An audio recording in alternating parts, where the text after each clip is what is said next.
Hello, you're watching Bones and Stones, and today we're doing lies taught to junior doctors. Number 1. Stat amlodipine. Every so often, you might find a patient on your ward is suddenly hypertensive without any symptoms. What do? Well, lots of otherwise intelligent doctors have got it into their head that a stat dose of amlodipine will solve the problem. Let me tell you, the peak serum level is about 10 hours after the first dose, so any drop in blood pressure that you see before then is just regression towards the mean. Are you checking the blood pressure 10 hours afterwards? No, you're at home by then, eating your microwave meal for one, aren't you? In any case, there's no evidence to support rapid reduction of blood pressure in asymptomatic patients. There is only evidence that it makes no difference and may actually cause harm. So please remember, in the words of Dr. J.H. Hay, the greatest danger to someone with high blood pressure lies in its discovery, because then some fool is certain to try and reduce it. Okay, so when should you try to rapidly reduce an inpatient's blood pressure? Here's a flowchart so you don't have to listen to me ranting about this more. Number 2, Nil-by-mouth. Doesn't mean no oral medications. You were taught in medical school that you can drink 2 hours and eat 6 hours before general anaesthetic. That's based on the evidence from gastric emptying. But you were also taught that you can still take 30 millilitres of water to have your oral medications. So don't suddenly forget all of this. And yes, this means that fasting a patient from midnight is also a waste of time, unless the operation is at about 6 AM. Of course, all of this depends on the views of your anaesthetist, so always check with them first. Number 3, classical presentations. Many diseases have classic triads or strange signs usually named after 19th century Austrian physicians. But patients don't read the textbooks, so some of these triads are pretty rare. Signs are often mismatched in real life too. For example, the most common cause of coffee ground vomiting is probably not upper GI bleed, but bowel obstruction, just because most people can't tell the difference between coffee ground vomiting and fecund vomiting. It's not as obvious as you'd probably think. These classical signs are still worth knowing about though, because classical presentations just means those that are more embarrassing if you miss them. The problem is, some of these eponymous signs might not even exist. Take the Pell-Epstein fever, a specific fever pattern said to be associated with Hodgkin's lymphoma.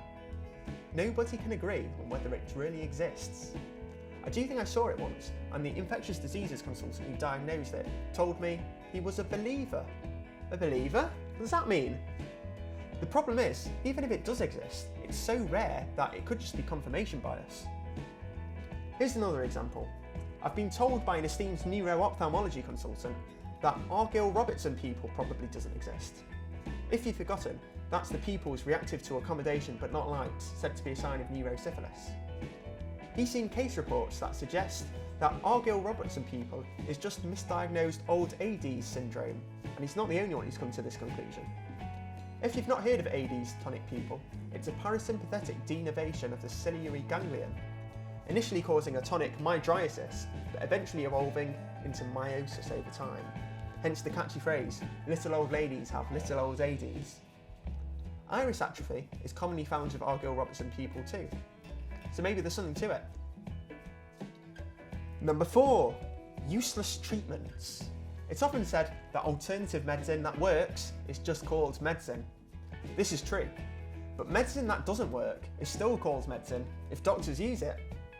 In 2020, an analysis of 154 Cochrane systematic reviews showed that only 1 in 10 medical treatments have high quality evidence behind them. Sit down and think about how many things you do on a daily basis that don't have any evidence behind them. Or worse, evidence against. IV fluids for a patient because they happen to be Nil-by-mouth for a night. Pointless. Steroid injections for knee and hip osteoarthritis. Placebo. Even simpler, daily inflammatory markers. Waste of blood. I've already talked about stat amlodipine. At least amlodipine works well in the chronic management of hypertension. Some medications we use don't even work. The best example is probably docusate. We have good evidence it doesn't help constipation, but people continue to prescribe it anyway. I think the most shocking things we do, for no reason, is routine overnight observations, called vital signs if you're American. Checking twice a night for low-risk patients is perfectly adequate, but we still continue to get 4-hourly observations. The harm from the sleep disturbance caused by this, such as provoking a worsening delirium, probably outweighs any benefits of doing the observations in the first place. And yes, there's evidence for that too. Last I think it's worth ending with an important distinction. It's important you can tell the difference between science and evidence-based medicine. Some treatments have a reasonable scientific basis, but low quality or no evidence. These treatments should not just be ignored. Even low quality evidence is still evidence. Besides, some things are difficult to study.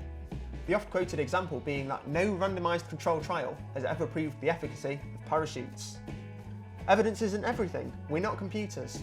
But some treatments don't even have a reasonable scientific basis, and those are the ones to think about ignoring. You know the ones. The problem is that scientific feasibility is a bit of a moving goalpost because our understanding of physiology evolves over time. Remember hypoxic drive? That was reasonable at one point. So we learned from all of this that doctors must continue to be good scientists as well as clinicians, and we should always be challenging the dogmas passed down by our seniors. Thank you for watching, and I hope you learned something. If you're interested, I've got plenty of other medical videos too.